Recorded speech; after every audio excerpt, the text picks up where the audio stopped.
Hello children, how are you all? Welcome back to your classroom, and today we are going to study English grammar, and the topic of the day is use of me, us, you, his, her, it and them. So let's start the studies. So the very first topic is use of me. Let's see, where do we use it?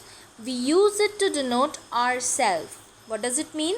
Whenever we are talking about ourself, then instead of writing our name, we used to write me. For example, Joseph hit me with his car accidentally, right?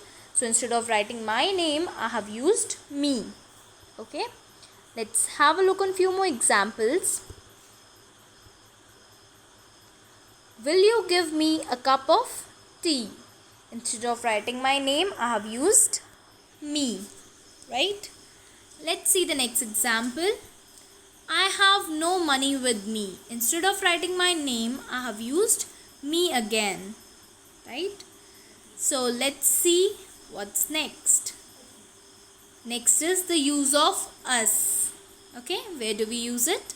We use it to denote one more person along with me. What does it mean? That if I am talking about myself and with me, I have one more person, means we two are there, then we'll use us. Okay. For example, you didn't tell us it was her birthday. Okay.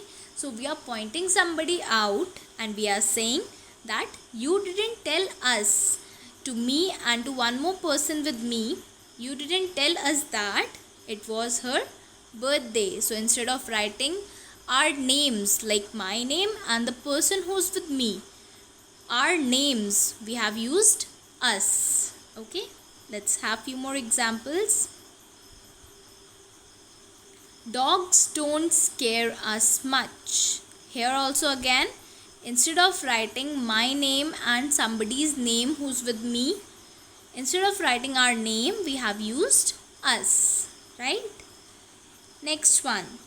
This shows us your strength.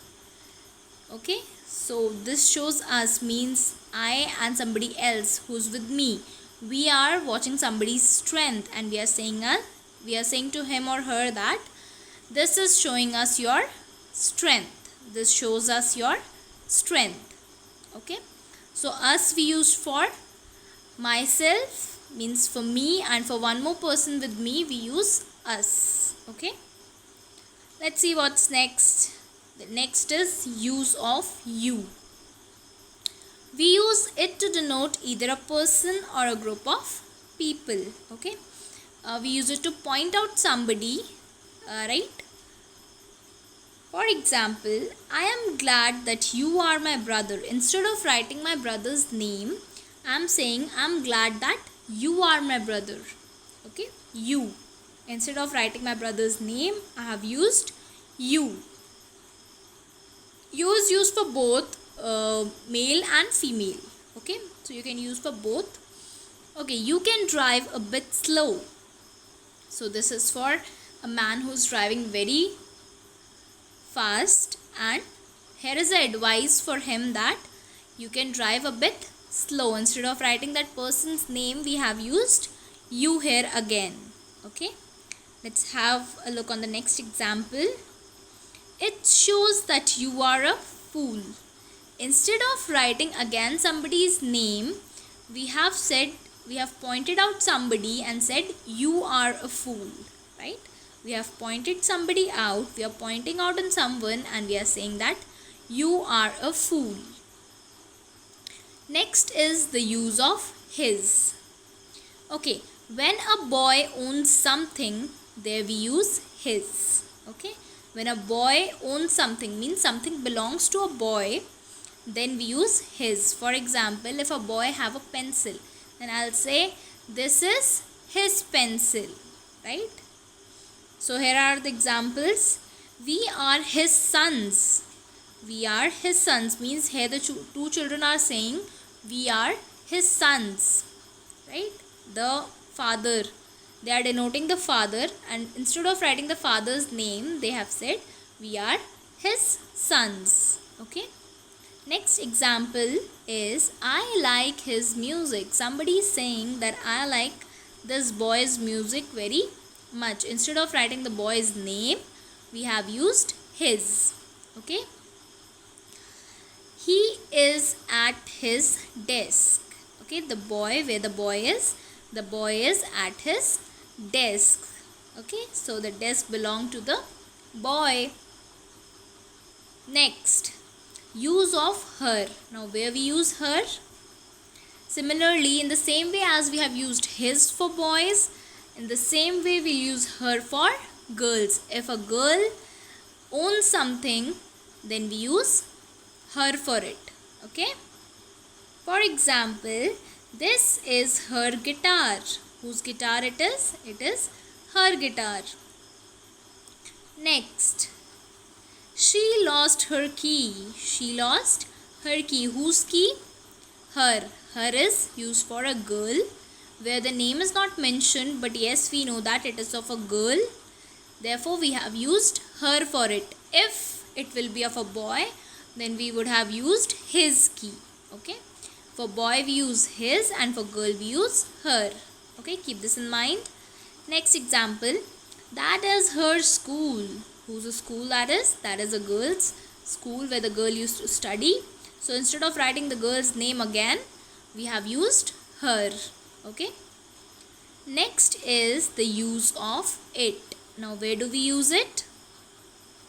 It is used for non-living things, animals and babies. Okay, instead of writing the name of a non-living thing or animal or any baby, instead of that we use it. For example, it is raining. Next one is the Taj Mahal is in Agra. It is built by Shah Jahan. Instead of writing the Taj Mahal again and again, we have used it for the same. Because why? Because Taj Mahal is a non-living thing, right? Next, don't touch the coffee. It is hot. Now again the coffee is a non-living thing. Again we have used it for the same. Okay. Now here's the last one, use of them. Now where do we use it? Them is always used to point out plural things or groups. If you are talking about a lot of people at one place and we are pointing them out, then we use them for. Okay. So next example is he stopped talking to them. Here we are talking about a boy who stopped talking to these kids, right? The boy stopped talking to them. Next one is this news made them happy. This news made them happy. Made whom happy? These children. We are pointing out them. We are pointing out these children and we are saying that this news made them happy. Instead of writing these children, we used them. Okay. Last, two of them are in room. This sentence seems to be a bit incomplete, but let me explain you the whole sentence. Okay, there are a lot of children in the house, okay, who might have gone outside, but two of them, among them, out of them, two are still in the room. So what we have written, two of them are in room. Two of the children are in room. Children, that's all for your class. Bye bye.